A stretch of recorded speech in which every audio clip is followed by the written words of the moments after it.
Hello my dear friends, and welcome back to another Star Wars news update. In today's video we have a big character update for the Book of Boba Fett. We're also going to be talking about the Ahsoka series, Andor, and more. As always my dear friends, before we dive into it, please may I ask you to hit that big red subscribe button if you've not done so, and also be sure to give that bell a good old tickle to be alerted every time that I post a new video. So without much further ado, and without any more jibber jabber, let's dive straight into it. We begin with the Book of Boba Fett. Simon Pegg, who voiced Dengar in the Clone Wars and in Star Wars Battlefront, has stated he won't play the character in the Book of Boba Fett this season, but quote, "We'll see what happens." Now as we know, all actors have to play coy to not get in trouble with the mouse, so Simon had to deny all involvement, even if he is in the show. So let's see what he had to say in his interview with Comic Book. It's no secret that Mission Impossible star Simon Pegg is a huge Star Wars fan. As well as playing Jakku junk dealer Unkar Plutt in The Force Awakens, he also lent his voice to bounty hunter Dengar in the Clone Wars and Star Wars Battlefront. Back in 2020, the actor expressed an interest in playing a live-action version of Dengar, even suggesting it could happen in the Mandalorian universe. While Dengar was unsuccessful in acquiring Han Solo for Darth Vader, we last saw him in Jabba's palace alongside Boba Fett and Bossk in Return of the Jedi. He is still alive in canon, and as the original actor Maurice Bush had such a small part in the original trilogy, Simon Pegg could quite easily fit into the role. When asked about the Book of Boba Fett, this is what he had to say: "Not in this season, but you just never know. I've put many things out into the universe in the past, and they've oddly come back to me. I occasionally throw out these little cultural boomerangs, and we'll see." Comic books say, "We're not going to suggest he knows more than he's letting on here, but the actor certainly seems optimistic about a live-action debut as Dengar." Now the reason we should stay optimistic is because prior to The Mandalorian Chapter 16, Temuera Morrison was asked if his appearances in Chapters 9 and 14 were foreshadowing a bigger Boba appearance, maybe even in a Boba Fett series. At the time, he obviously knew about the Book of Boba Fett, which would be teased 2 weeks later during the Mandalorian Season 2 finale post-credit scene, but Morrison simply responded he had not heard anything, but hopefully one day. Now the reason I bring up this example is because it shows you how professional these actors are at playing coy for the press. Even if Simon Pegg does know something, he can't say squat. Now as we get into the last 3 episodes of Season 1 of the Book of Boba Fett, we do expect some big names to appear. We've spoken about Din Djarin, but also in my full episode breakdown of Chapter 4, I mentioned how I think this scene of Black Krrsantan twatting the Trandoshans is foreshadowing a fight with Bossk, and many fans think this means we could also see some other classic bounty hunters. After all, it was LRM Online who teased we would see some of the classics. Amongst these, which include Bossk, Zuckuss and Forlom, we've seen Dengar's name float around a lot as speculation, due to the many interactions he and Boba had, particularly in Legends comics. Boba was even the best man at Dengar's wedding. Now if we take Simon Pegg at his word,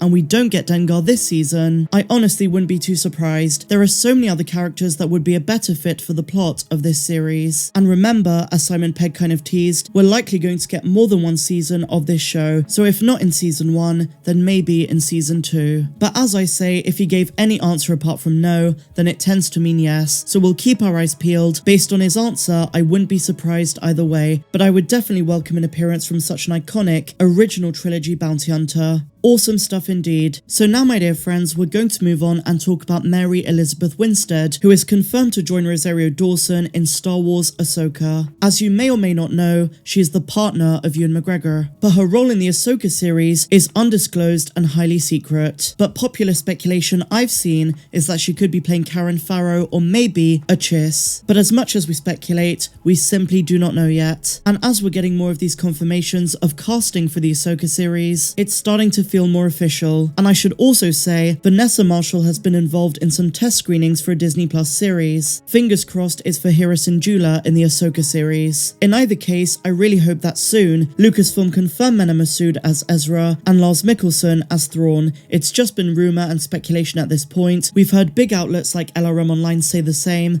but nothing official has come. As we found out the other day, the Ahsoka series began filming early this very month, and that means the Ahsoka series could be the early spring release of next year, and we all know how anticipated that show is going to be. It's clearly going to feature so many elements of Star Wars Rebels, but this time in live action. And for that reason, it's been labelled as the Star Wars Rebels sequel. Super exciting stuff. So let me know in the comments down below who you think Mary Elizabeth Winstead is going to be playing in Ahsoka. So now, my dear Mandalorians, we've got some exclusive details for Obi-Wan Kenobi and the Andor series. This is from StarWarsSessions.co.uk, and they've revealed something massive for both shows. Let's dive into it. Starting with the Andor series, they claim the volume played no part in production. The show was filmed on set at varying locations across the UK. Apparently no stagecraft technology was used, so no volume whatsoever, and they then state that they can reveal the tone and feel of the show. They say, our sources told us that Andor is, quote,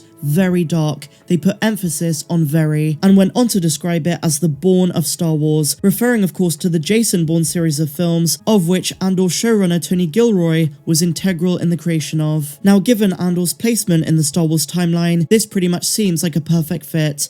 A nascent rebellion, attempting to rise up and form itself in a galaxy caught in the vice grip of Palpatine's empire, doesn't immediately sound like it would be bristling with levity. Adventure, yes. The need to get dirty and do terrible things in the name of the rebellion, yes. And given that it's a spy thriller taking place in the early years of the Imperial era, this series might show us some of the atrocities that the Empire committed. Just the description of the show alone is pretty evident it's going to be gritty, dark, and aimed at a more mature audience, which I think is excellent. That is something you really want to see, especially in the early years of the rebellion, where the Empire was truly ruthless to establish dominance. And even though it's a prequel to Rogue One, and we know how it all ends for Cassian Andor, this series has a real opportunity to stand out amongst everything else coming out. Bear in mind, this is the first spy thriller of the franchise. And to be honest, I think Andor is in the best hands. Tony Gilroy is helming it, and having been the screenwriter on Rogue One, the series and its characters are something he already understands. It's in his ballpark. So hopefully it's a treat for everyone who loved Rogue One. Now, on the subject of the Kenobi series, which Star Wars Sessions talks about, they claim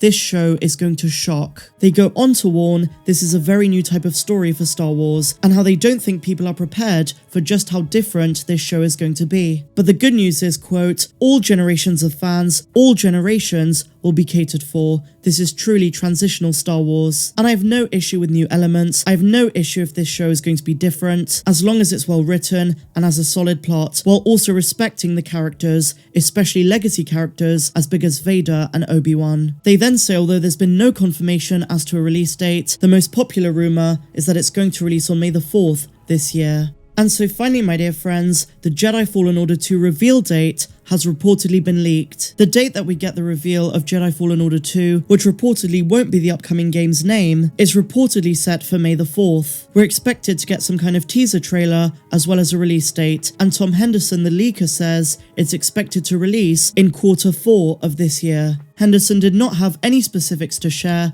but he did note that the release of Q4 means sometime between October and December. And with LEGO Star Wars The Skywalker Saga releasing on April 5th, this is a big year not only for Star Wars in shows, but also the games. Truly awesome stuff. So let me know your thoughts of this and everything else we spoke about in the comments down below. If you guys enjoyed this one, please be sure to give me a big fat thumbs up, subscribe to the channel if you're new, and a massive welcome if you are, and why not consider becoming a patron? The link is down there in the description. You're missing out on so much fun. I have over 100 videos not found here on YouTube, and you also get access to our Discord server. But otherwise, my dear friends, I hope you're all having an amazing day. May the Force be with you all. I'm Star Wars Meg, and I'll see you in the next one.